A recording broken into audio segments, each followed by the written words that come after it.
and the GCN Radio Network.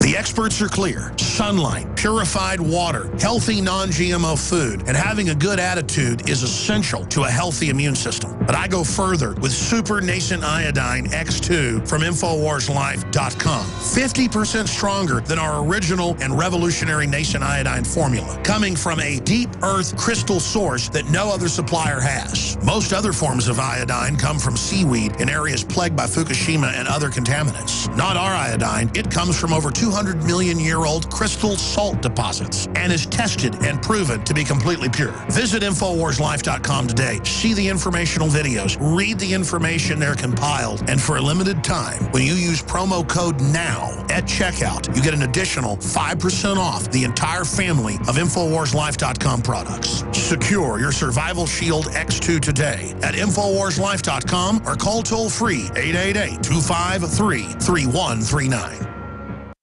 For all of recorded history, civilizations around the world praised the health benefits of silver. At InfoWars Life, our mission is to bring you the highest quality, purest, cleanest, effective colloidal silver on the market today for the lowest price available. You don't have to be a doctor to know. The fall and winter months are the most dangerous time of year in North America when it comes to you and your family's health. InfoWarsLife.com is very excited to announce our biggest run yet of Silver Bullet colloidal silver, exclusively available at InfoWarsLife.com. Now, InfoWarsLife.com has taken colloidal silver to the next level using a cutting-edge technique that is free of toxic artificial additives. Now more than ever, it's important to stock up on high-quality Silver Bullet from InfoWarsLife.com and to help others during Christmas by teaching them about the powerful benefits of silver. Secure your Silver Bullet today at InfoWarsLife.com or by calling toll-free 888-253-3139.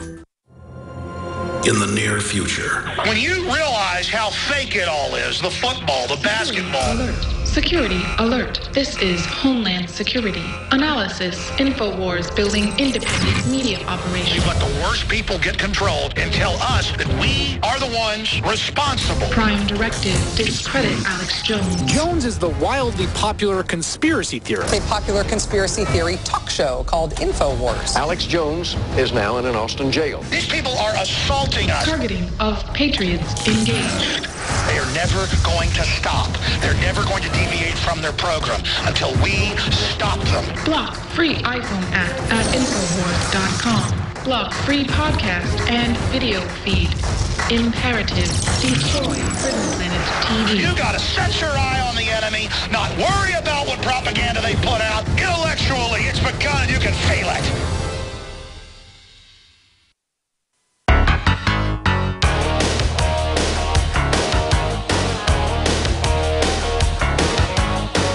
Crashing through the lies and disinformation.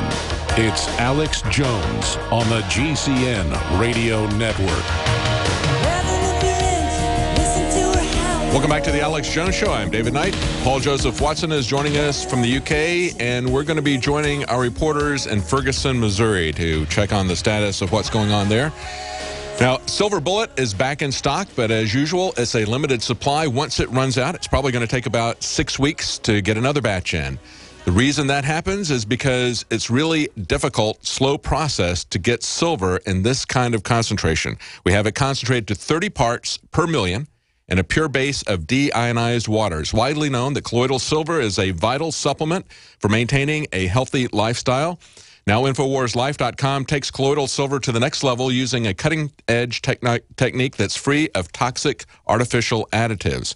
There's never been a more important time, especially with flu season coming up, to have a powerful and clean form of colloidal silver within reach for you and your family. Go to InfoWarsLife.com to order Silver Bullet now or call 1-888-253-3139. That's 888-253-3139. Silver Bullet. We've got them in for a limited time. Now let's go to Ferguson, Missouri. We have our reporters there. Joe Biggs and Jakari Jackson have been there this week awaiting the grand jury verdict and also noticing how tensions are building. Joe, what do you see? Joe Biggs, I'm standing outside of the Justice Center here in Clayton, Missouri. This is a little downtown area where most of the decisions are made for the laws This is where the police department is for Ferguson. So this is an area that everyone's keeping their eye on. This is where the decision's supposed to come down from the grand jury. And today, as you can see, if we pan over to the left, there is way more media out here today. There's a lot of police that we haven't seen patrolling the area, people walking around the building as well. Another interesting thing, people are bracing for an explosion of civil unrest, I should say. I got a letter last night from an employee at a business in this area. And now what happened is the property manager sent out a letter to all their tenants. Now, this is a building that houses a lot of different medical facilities, radiology, oncology, different things like that. And in the letter, it says, due to the possibility of a uprise of civil unrest this weekend into next week, I warn you to stock up, to brace yourself, basically, to keep the patients there all weekend into the next week. And what they said they're going to do is they're going to lock the doors and not allow anyone to enter or leave. So they're going to lock medical patients down, workers in these buildings in case something happens. And they said they're going to cooperate with police and other government entities. Wow. Wow, that's amazing. And we've been talking a little bit about this between Paul Joseph Watson and I earlier in the program, how unfortunate that this is not about trying to get oversight or control of the police or setting limits or terms on the rules of engagement to try to stop this epidemic of violence, but it's become a race war. It's something as part of that. I think there's agent provocateurs that are threatening the police, and that kind of feeds this whole mentality that they're trying to feed the police all the time, that they are actually in a war on the streets and that the public are enemy combatants.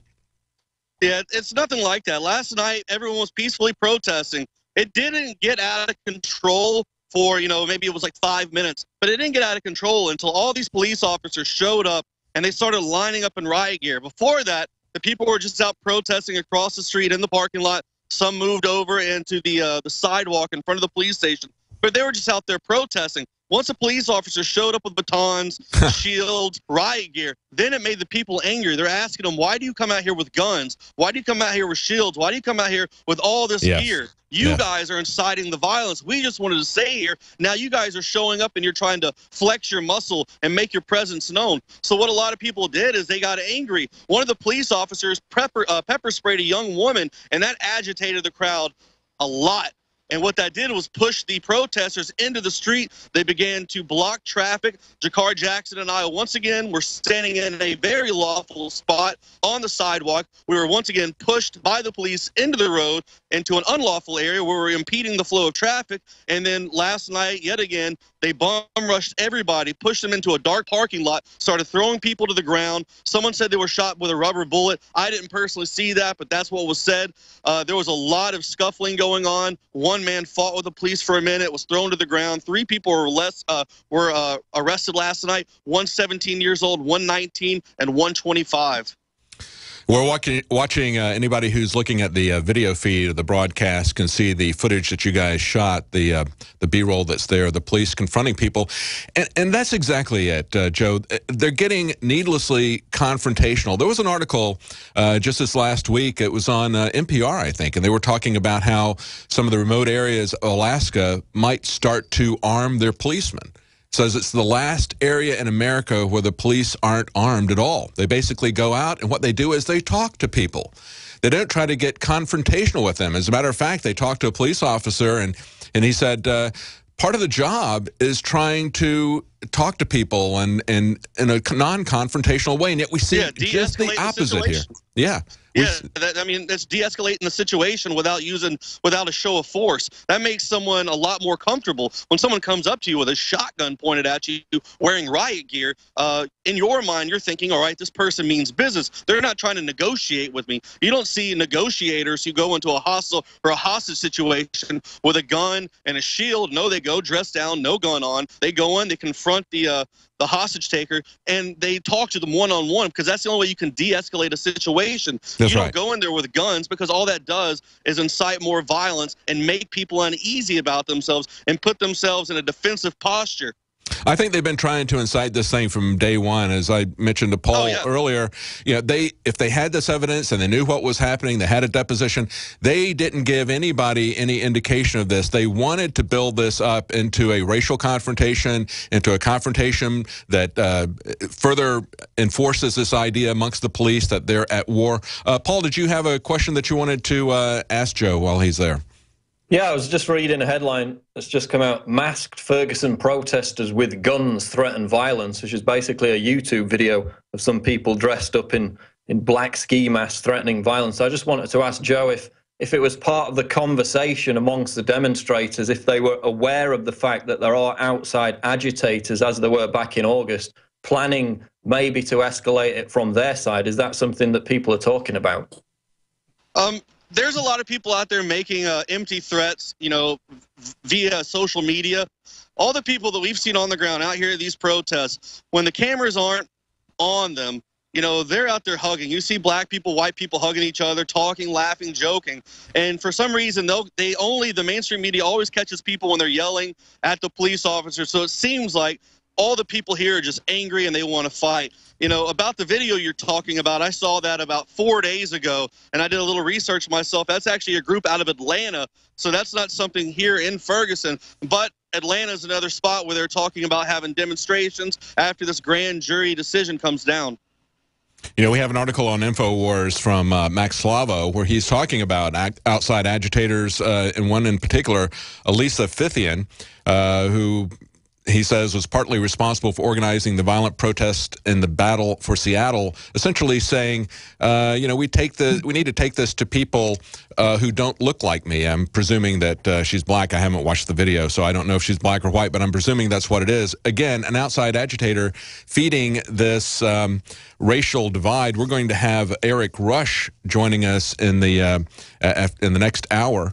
He's an author of Negrophilia, From Slave Block to Pedestal, and so he's going to be talking about the racial aspect of this, how people like Jesse Jackson and Al Sharpton always seem to show up at the scene of, as Paul Joseph Watson put it, these ambiguous shootings to try to exploit the racial unrest there. But have you heard anything about anything else about the grand jury verdict? Nothing is surfaced yet about that. Is that correct? Well, so what we're hearing so far today, and I believe at this time, this is probably the truest thing we've gotten so far, and that's because of the large, you know, influx of all these mainstream media people that are starting to show up now and the heavy police presence today. What we're being told is that the grand jury is going to call the family and give them a 48-hour advance notice. So today is the day that they're supposed to call the family and also warn the military and the police in the area for what's going to happen after this decision comes out. But, you know, from the people I've talked to in Ferguson last night on the streets, they all know that the family, once they get that information, there will be a leak. They're going to make phone calls. They're going to tell somebody, and somebody on that inner circle is going to want to be the person that releases it out. And I have a feeling by tonight, we'll know whether or not Darren Wilson is going to be indicted on these charges or not. But what they're saying is they're going to try and wait and publicly let the media know on Sunday, 48 hours later. But I have a feeling that's not going to happen. Yeah, that's going to leak out, and that's going to get Obama's amnesty off of the top of the headlines, isn't it? Well, yeah, I mean, that's the plan anyways, you know. So let's go ahead and cover that up and with a Ferguson burqa. Yeah, that's right. Paul, do you have another question that you wanted to ask Joe? Yeah, just reading some breaking news, actually. Ferguson schools are going to be closed Monday and Tuesday. That's not confirmed, but it seems like a pretty strong rumor. So if this decision is announced today, it looks like that any trouble, any violence, if it happens, they expect it to happen on Sunday after that 48-hour notice. Schools are closed on Monday and Tuesday. Just wanted to ask Joe if Officer Darren Wilson has suggested that he will resign no matter what happens with the grand jury case. Do you think that will serve to de-escalate any of the tensions, or will it not make any difference? I don't think it's going to make any difference. You know, like I said, Ferguson has this gaping wound, and it's been festering now for months on end because this has taken, quite honestly, too long to come to a decision on. You know, they've been teeter-tottering with the media, you know, acting like they're going to release the information. People around here are fed up. They're tired. The hate's been built up for this guy. You know, regardless if they indict him or not, he's not ever going to be a police officer again, I don't think. His face has been on too many TV screens throughout America. I don't foresee him ever having a police beat job where he's going up and down the street patrolling whatsoever. So regardless of that outcome, you know, it's probably in his best interest to quit. And from what I heard, too,